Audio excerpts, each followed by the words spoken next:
السلام علیکم ورحمۃ اللہ وبرکاتہ۔ میرے پیر و مرشد قاسم علی شاہ صاحب فرماتے ہیں، جو اپنے لیے جیتے ہیں وہ اپنے تک ہی محدود رہ جاتے ہیں، اور جو لوگوں کے لیے جیتے ہیں وہ قیامت تک کے لیے جیتے ہیں لوگوں کے دلوں میں۔ اس کی مثال دینا چاہوں گا یوں، ہمارے قوم میں دو شخص گزرے ہیں، ایک منشی محمود صاحب، ایک منشی حامد خان صاحب۔ میرے پیر و مرشد جو جملہ فرما رہے ہیں ان کے مصداق ہیں یہ۔ منشی محمود خان جو ہیں تقویٰ اور پرہیزگاری کے لحاظ سے بہت ہی نیک اور صالح انسان تھے، لیکن ان کو بڑی عمر کا بندہ بھی نہیں جانتا، اور جو منشی حامد خان صاحب رحمۃ اللہ تعالی علیہ ہیں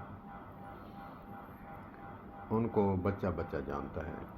اسی فرمان کے تحت جیسے میرے مرشد نے فرمایا کہ لوگوں کے دلوں میں زندہ رہتے ہیں، وہ کیسے رہتے ہیں؟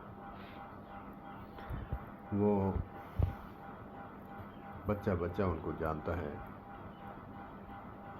وہ منشی تھے، ڈاکیہ تھے، جب اپنے گاؤں سے نکلتے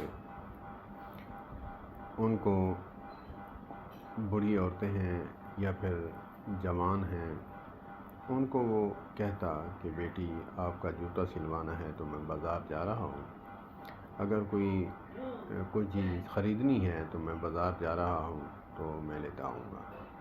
تو صبح شام ان کا یہی کام تھا، صبح جاتے اپنی ڈیوٹی کرتے اور سامان لیتے، واپسی آ کر پھر ان کے سب کے گھر جا کر دیتے۔ تو بچہ بچہ ان کو جانتا ہے۔ نیکی اور پرہیزگاری جو ہے وہ اپنے تک ہے، یہ جو خلق خدا ہے یہ کمال عبادت ہے جو قیامت تک کے لیے انسان کو زندہ کر دیتی ہے۔